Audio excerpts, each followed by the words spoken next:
काम वो ले लीजिए तुमको जो राजी करे, तुमको जो राजी करे। ठीक हो ना मेरा तुम पे करोड़ो दो, ठीक है ना मेरा तुम पे करोड़ो दो, ठीक है ना मेरा तुम पे। बिलाशुबा शबे बारात के हलवा का हुक्म कुरान पाक में नहीं है। हुजूर नबी मुकर्रम सल्लल्लाहु ताला अलैहि वसल्लम ने भी इरशाद नहीं फरमाया है कि शबे बारात में हलवा पकाओ, बल्कि शबे बारात में हलवा पकाना एक जायज़ काम है। और अगर कोई इंसान इस नेक नियति के साथ पकाए कि इस अहम रात में हलवा पकाकर हम फ़क़रा को खिलाएंगे, गरीबों को खिलाएंगे, रिश्तेदारों को खिलाएंगे, अपने अहले खाना को खिलाएंगे, तो कार्य सवाब है। अच्छा, हलवा, शबे बारात का हलवा, इसका रवाज कहाँ से शुरू हुआ? बाज़ लोग ये बयान करते हैं कि हज़रत अवैस क़रनी रज़ी अल्लाह ताला अन्हु ने अपने दंदान मुबारक को शहीद कर दिया, लिहाजा एक नरम खाना हलवा पकाया और वहीं से उसका आगाज़ हो गया। ये गलत है। मैं समझता हूँ ये अफवाह है।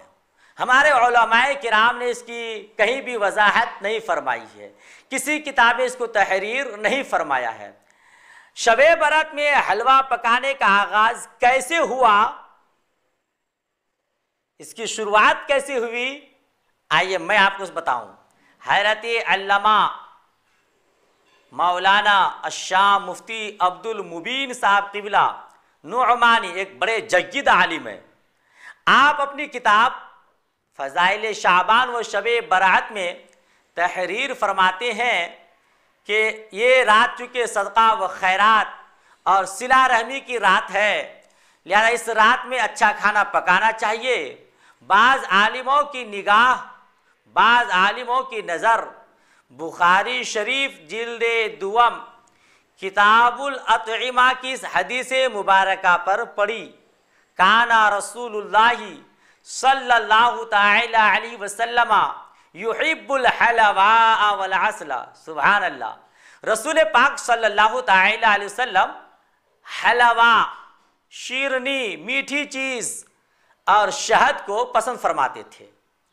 तो बाज़ उलमाए किराम इस हदीस मुबारका पर अमल करते हुए शबे बारात के इस अजीम मौका पर, अहम मौका पर, अजीम रात में हलवा पकाया और रफ्ता रफ्ता धीरे धीरे इसका चर्चा हो गया, फिर लोगों में इसका रस्म बन गया। अब शबे बारात में लोग हलवा पकाने लगे। ठीक है, ये इसकी असल वजह। लेकिन शबे बारात में हलवा पकाना नाजायज़ नहीं है, बल्कि एक उम्दा, लजीज, मीठी चीज़ है, अच्छी बात है।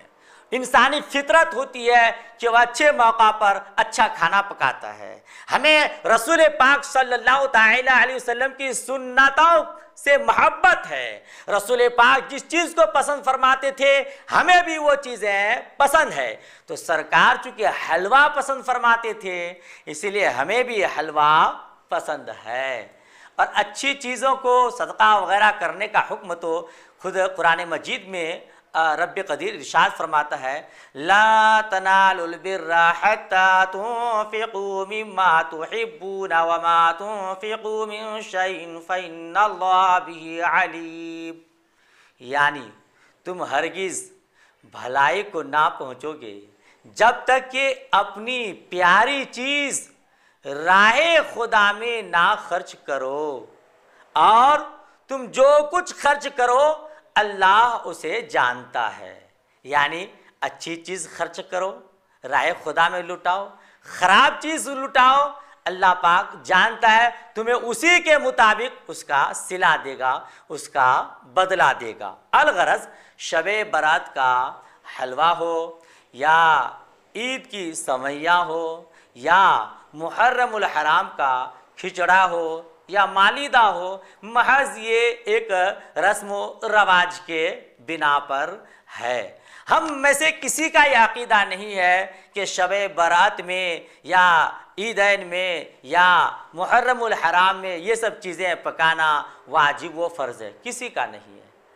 और याद रखिएगा, एक हलाल चीज़ है, एक पाक और तय्यब चीज़ है, पाकीज़ा चीज़ है, इसको नाजायज़ व हराम कहना भी ज़्यादती है।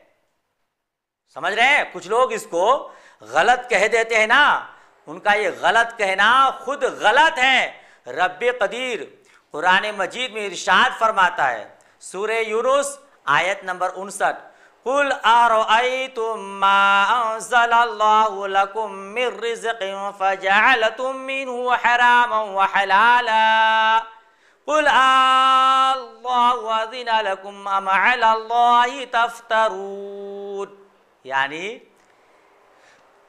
कह दो, भला बताओ तो, वो जो हमने तुम्हारे लिए रिज़्क़ उतारा उसमें तुमने अपनी तरफ से कुछ हराम और कुछ हलाल ठहरा लिया?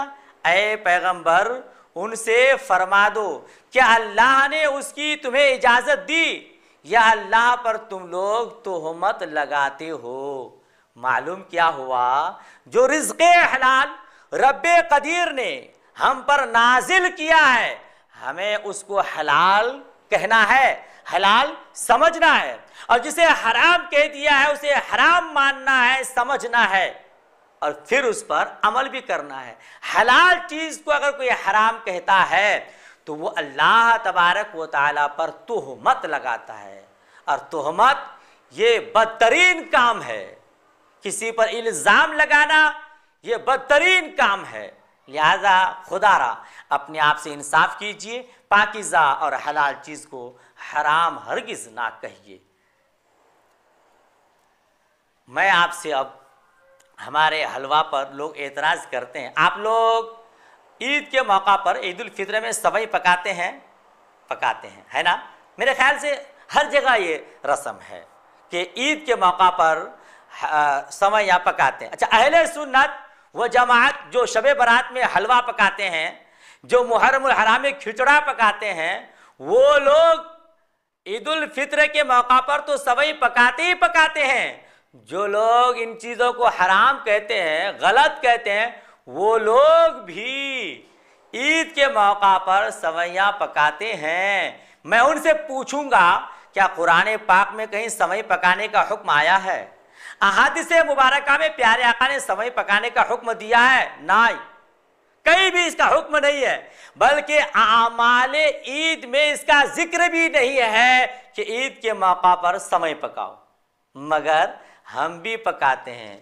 और जो लोग शब बारात का हलवा नहीं पकाते हैं, और पकाते तो खैर ना पकाओ, मगर उसको गलत कहते हैं, वो लोग भी ईद के मौका पर सवई पकाते हैं। पकाइए, खुद भी खाइए, दोस्तों को भी खिलाइए। ये हलाल और पाक चीज़ है, इसका हुक्म कुरान मजीद में, अहादीस मुबारका में भले मौजूद नहीं है, मगर एक मीठी चीज़ है, एक पाक पाकीज़ा तय्यब चीज़ है। लिहाजा ये हर जगह का रस्म हो गया है कि ईद उल फित्र में सवई पकाते हैं, बिलाशुबा पकाइए। मैं सबसे गुजारिश करूँगा कि जो आप अच्छा काम करते हैं उसको करते रहिए, किसी के बहकाने में ना आइए। सब में अल्लाह की रज़ा मकसूद हो, अल्लाह की खुशनुदी मकसूद हो, उसमें कोई रियाकारी दिखावा ना हो, सब हलाल और बल्कि सवाब का काम है।